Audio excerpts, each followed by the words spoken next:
pessoal, continuando, né, agora que nós falamos a respeito das causas dos movimentos independentistas, lembrando, gente, que isso tudo que eu estou falando com vocês está aqui na apostila de vocês, entre as páginas 647, 648, 649 até a 650, tá? Então, nós estamos trabalhando com a matéria sendo aqui a nossa parte de Brasil, na frente A, portanto, então, vocês tendo a apostila em mãos, vocês podem acompanhar bonitinho. Pessoal, dos movimentos independentistas que ocorreram no Brasil durante o período colonial, o mais famoso, sem dúvida nenhuma, é a Inconfidência Mineira, né? Lembrando que o nome Inconfidência é dado por Portugal. Inconfidência no sentido de traição. Tá? Então, traição mineira seria o nome dado, é o nome dado, né, por Portugal. Então, quando a gente fala, os inconfidentes, os traidores. Tá? Então, essa expressão, apesar de ser de uso comum, não é uma expressão elogiosa, tá certo, pessoal? Então, tomar um certo cuidado com isso. Mas nós temos que entender a importância desse movimento. Esse movimento é um movimento muito importante, até porque é o único dos movimentos independentistas, fora a independência propriamente dita, a gerar um feriado, 21 de abril, né? Então, eu acho importante isso, né, a gente frisar, né, porque depois nós vamos ter que falar um pouquinho a respeito da importância da Inconfidência Mineira, da importância posterior. Ó, gente, a situação lá em Vila Rica, uma situação grave, uma situação complicada, o governo português havia marcado a data da cobrança da derrama. Então, os grandes proprietários, os mineradores, estão desesperados porque iam perder tudo o que tinham. Além disso, né, além dessa causa imediata, como eu falei para vocês, além da questão referente à dificuldade de pagamento do quinto, você ainda tem a opressão generalizada praticada por Portugal, a influência iluminista e o estímulo causado pela independência dos Estados Unidos. A Inconfidência Mineira, ela não recebe influência da Revolução Francesa. A Revolução Francesa e a Inconfidência Mineira ocorrem no mesmo ano, né? Então não houve tempo da Inconfidência beber da influência da Revolucionária Francesa. A grande referência dos Inconfidentes é a independência dos Estados Unidos. Eles chegam, inclusive, a enviar um representante para os Estados Unidos para saber da possibilidade de apoio. O que acontece? Você tem um grupo de mineradores, eram 12 caras, 13 caras, era pouquinha gente, que começam a se reunir, premidos aí pelo desespero da cobrança da derrama. Esses caras decidem que é necessário tomar uma atitude. Mas eles eram basicamente membros da elite, fora uma exceção, 2 exceções, eles eram todos gente da elite. Eles começam a se reunir para discutir a possibilidade de fazer a independência, usando o caos provocado pela cobrança da derrama como, digamos assim, o estopim, né? Eles sabiam que quando as tropas portuguesas invadissem a cidade para arrancar couro dos mineradores, isso fatalmente, da população em geral, isso fatalmente levaria a uma revolta popular. Então o plano deles era o seguinte: aproveitar esse momento de revolta e sair gritando viva a independência. Tá? Além disso, eles pretendiam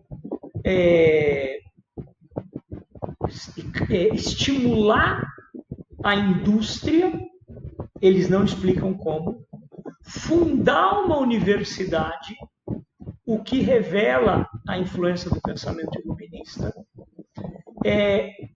Tinham projetado uma bandeira, a bandeira que hoje é a bandeira do Estado de Minas, mas vocês percebem que o projeto proclamariam a República, né, a independência com a proclamação da República, então eles iam aproveitar do caos da cobrança da derrama para declarar a independência, estabelecer a República, desejavam estimular a industrialização e iam construir uma universidade. Vocês percebem que o plano em si estava muito cru. A verdade é esta. Eles estavam iniciando as discussões. Há uma coisa importante. É uma característica muito marcante da Inconfidência. Vira e mexe e perguntam sobre isso. Gente, como a Inconfidência ela vai ser articulada por gente da elite, eles não tomam uma postura contrária à escravidão. Tá? Então, não era a bandeira da Inconfidência abolir a escravidão. Beleza, pessoal? Então, é bom lembrar disso, porque é tudo gente de grana. Tá? Um dos envolvidos, assim, você tem duas figuras de destaque, que é o Cláudio Manuel da Costa e o Tomás Antônio Gonzaga, que são escritores famosos. Um dos inconfidentes, um cara chamado Joaquim Silvério dos Reis, vai se aproveitar. Lembra que eu falei para vocês que o governo português toda hora está estimulando a delação premiada, né? De alguém aí que está fazendo alguma coisa de errado, que te paga uma grana preta. Ou um dos inconfidentes, Joaquim Silvério dos Reis, vai até o Visconde de Barbacena, que era o governador da região das Minas, e cagueta seus colegas. O movimento, portanto, é desbaratado antes de dar seu primeiro passo. Tá? Isso aqui é um aspecto importante. Eles não chegaram a dar seu primeiro passo. Primeira coisa que o governador faz, cancela a cobrança da derrama, tirando dos rebeldes o seu detonador, né, o detonador que daria início ao processo, e manda prender todo mundo, vai todo mundo em cana, os caras são 12 inconfidentes que vão presos. Desses 12 inconfidentes, pessoal, o Cláudio Manuel da Costa, que era inimigo jurado do governador, o Cláudio Manuel da Costa deve ter apanhado muito ali na cadeia, ele comete suicídio. Tá? Ou pelo menos é o que dizem, às vezes suicidaram o rapaz, né? Mas Cláudio Manuel da Costa morre, restam 11. Esses inconfidentes serão submetidos a um processo de investigação muito drástico, chamado de devassa. Devassa não é só uma cerveja de mais ou menos meia boca. Devassa não é uma mulher sem vergonha. Devassa também é uma investigação que expõe as entranhas, né, do cara, que deixa o sujeito nu perante a lei. Eles vão fazer uma investigação muito completa. O processo caminha no sentido de demonstrar que não havia um líder entre eles, né? Que o movimento não tinha uma figura de proa, digamos assim. Porém, o governo português precisava de alguém para servir de exemplo para o resto da população. Então, apesar da investigação caminhar no sentido de demonstrar que não havia um líder do movimento, o que acaba acontecendo é que o governo português determina, as autoridades portuguesas acabam determinando que, mesmo sem nenhum tipo de prova, o Tiradentes, o Joaquim José da Silva Xavier, que era o mais pobre dos envolvidos, acaba sendo condenado à morte. Então, Joaquim José da Silva Xavier, o Tiradentes, porque ele era alferes do exército, ele ocupava um posto como subtenente do exército, e acaba sendo, então, condenado à morte para dar exemplo à população. Pessoal, depois de 2 anos de investigação, dos 11 que haviam sobrevivido, 10 são degredados. O Tomás Antônio Gonzaga, por exemplo, vai para a África, onde vai ficar rico, mexendo com o tráfico negreiro. Quando perguntaram para ele se isso não contradizia o seu pensamento lá da origem do mistério, ele falou: aquilo que eu participei lá no Brasil foi coisa de moleque. Então ele virou um puta empresário do ramo do tráfico negreiro. Vejam as voltas que o mundo dá. E o Tiradentes acaba sendo enforcado, esquartejado, seus pedaços espalhados, sua casa é derrubada, salgam a casa, porque ele é acusado de traição ao rei, à rainha de Portugal, né? No caso acho que já era Dona Maria Louca. Então ele é acusado de traição e executado de maneira escandalosa, tá, pessoal? O que acontece? Por que de repente o Tiradentes ficou tão famoso? Gente, nós temos que entender que quando se inicia o movimento republicano no Brasil, as lideranças republicanas eram pessoas absolutamente desconhecidas em relação ao povo. Então, o que eles vão fazer? Eles vão buscar uma figura tradicional que todo mundo já tinha ouvido falar, que era aquele cara que morreu pelo Brasil, era um mártir. Portugal é que criou o mártir ao condenar o Tiradentes à morte. Então, o movimento republicano precisava de uma figura conhecida. Então, eles pegam o Tiradentes e usam o Tiradentes como o símbolo do movimento, dizendo, olha, nós estamos aqui para fazer aquilo que o Tiradentes queria fazer. As pessoas mal sabiam quem era Tiradentes, as pessoas sabiam que era Tiradentes, mal conheciam as ideias da Inconfidência, mas era uma figura, sem dúvida nenhuma, popular. Então, quando a República é implantada, o Tiradentes é colocado como o grande herói, o homem que antecedeu, o homem cujas ideias o movimento republicano vem aplicar. É muito importante entender que o movimento republicano brasileiro busca como seu símbolo uma figura sobre o qual conhece-se muito pouco as ideias, exatamente, não deixa nada escrito, não há exatamente não é uma figura que tenha dado ideias muito inovadoras, mas é justamente por ter falado pouco que o Tiradentes serve de herói, porque assim ele não falou nada, não tem nada que o comprometa, né? Como ele não disse se gostava de carne ou se era vegetariano, ele consegue agradar os dois lados, né? Então, no fim das contas, o movimento republicano brasileiro, 100 anos após a morte de Tiradentes, é que vai transformá-lo em um herói nacional. Tá? E aí, na medida em que precisavam dar a Tiradentes o rosto, porque ninguém sabia qual que era o rosto do Tiradentes, pegam e chamam lá o Pedro Américo, que era o maior artista brasileiro da época, e o Pedro Américo o retrata como um homem de longos cabelos e longa barba. Quer dizer, Pedro Américo retrata o Tiradentes muito similar a Cristo, muito semelhante a Cristo, o que era justamente para dar a Tiradentes uma feição simpática à população. Hoje nós sabemos que os prisioneiros portugueses eram proibidos de ter cabelo e barba de jeito nenhum. Eles tinham cabelo e barba rapados, por causa de piolho na cadeia. Então, quando Tiradentes foi executado, ele estava careca e sem barba. Mas a imagem que Pedro Américo cria é a imagem do Tiradentes cabeludo e barbudo. Tá? Gente, então é aí a construção da imagem do herói, tá? Posteriormente à sua execução, 100 anos depois de sua execução. 9 anos após a Inconfidência Mineira, nós vamos ter um movimento muito maior, muito mais significativo lá na Bahia. Tá? A Inconfidência Mineira é 1789, Conjuração Baiana é 1798. Então, inverte, 89, 98. Tá? Gente, a Bahia vinha passando por um declínio econômico muito significativo. A capital havia sido transferida para o Rio de Janeiro, acho que era 1763. Então, a Salvador havia perdido muito de sua importância econômica, perdeu postos, cargos públicos. A cidade havia empobrecido muito, o que gerava uma insatisfação muito significativa. Além disso, em Salvador, tinha uma loja maçônica, maçonaria, que é um grupo que hoje, né, a gente não...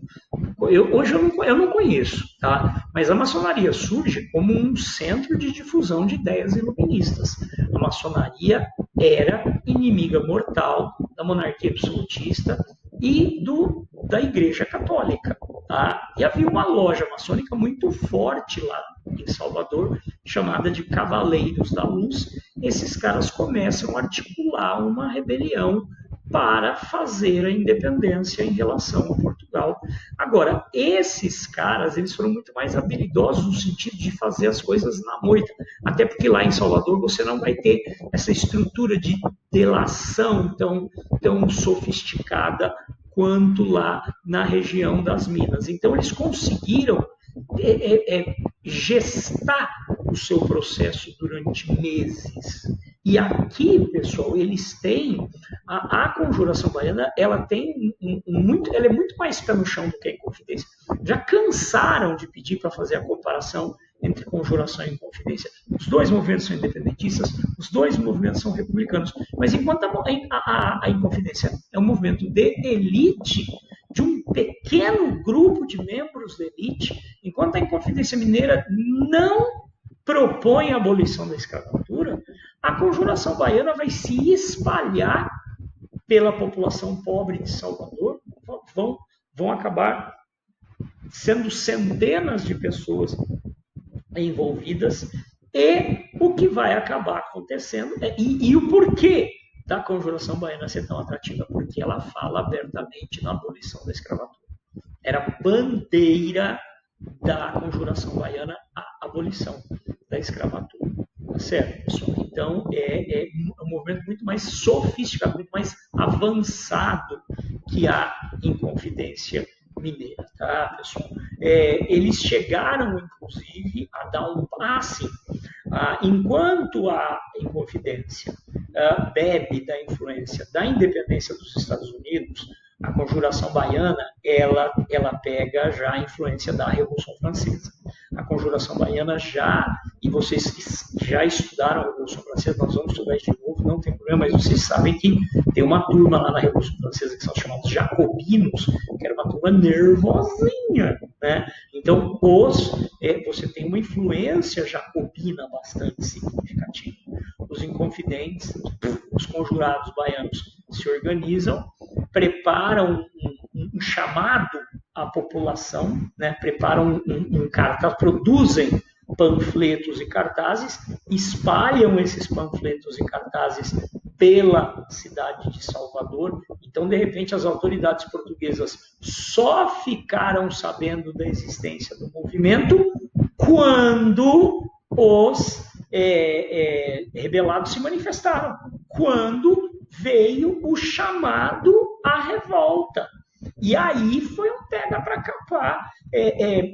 Se bem me lembro, eu não estou bem assim, os portugueses pegaram os cartazes e verificaram, não havia muitas gráficas em Salvador, e aí acharam uma gráfica lá, a gráfica onde aquilo tinha sido impresso, descobriram que o dono da gráfica não, mas tinha um escravo que trabalhava no período da noite, e aí apertaram o cara, deve ter dado uma sova no cara, o cara caguetou todo mundo, e aí foi um festival de prisões. Agora o negócio é muito mais amplo, né? A investigação é barra pesada, mas aí o que acontece? Por que diabos esse movimento acaba ficando com o apelido de Revolta dos Alfaiates? Porque as investigações foram conduzidas pelo governo português de forma a acusar de serem os líderes. O governo português acusa quatro caras negros e mulatos, 4 caras, de terem sido os líderes do movimento, terem sido os articuladores do movimento. Então, e esses 4 caras, todos eles negros e mulatos, os 4, por uma questão de coincidência, eram alfaiates pobres lá de Salvador, lembrando que numa época em que você ainda não tinha uma indústria, desde que você comprava o tecido e mandava fazer, a produção de alfaiate era muito comum, né? A costureira e a alfaiate era muito mais comum que hoje, não existia roupa pronta. Então, esses 4 infelizes serão acusados de serem os líderes do movimento e executados pelo governo português. Aqui tem um aspecto interessante, porque o advogado de defesa, coitado, né? O advogado de defesa que parecia um cidadão sem braço lutando boxe, né? O advogado de defesa que estava jogando um jogo de cartas marcadas. O advogado de defesa demonstrou que os 4 eram semi-analfabetos e que, portanto, não teriam a menor condição de produzir aquele panfleto, cuja linguagem era bastante sofisticada. Tá? E aí, eles baixaram no Google, eles pegaram na internet e mandaram. Então, mesmo sendo óbvio que os 4 condenados não eram capazes de escrever o documento, eles foram condenados à morte. Então é interessante observar que os membros da ordem maçônica Cavaleiros da Luz, que eram em geral pessoas importantes, que eram em geral pessoas de alto nível socioeconômico, que era a elite baiana, elite nativa, esses caras não foram nem citados no processo. Tá? Então toda a culpa recai em cima de 4 alfaiates pobres e negros. Tá? Então tem esse aspecto cruel. E aí é interessante, meninos, que a Inconfidência Mineira foi uma coisa muito menor que a Conjuração Baiana, mas a Inconfidência Mineira fica muito importante, por quê? Porque tem um mártir branco. Vocês imaginaram aquela elite republicana composta por ricos fazendeiros paulistas, essa elite republicana usando negros como líderes, como símbolos do seu movimento? Não, eles vão buscar alguém que é branco, alguém que é da cor deles. Tá? Então, a Conjuração Baiana, ela fica um pouco jogada para escanteio, mas aqui não, aqui a gente resgata para falar sobre isso, tá certo, pessoal? Então, vamos encerrar por aqui, para a nossa aula não ficar muito longa, gente. Então, até mais.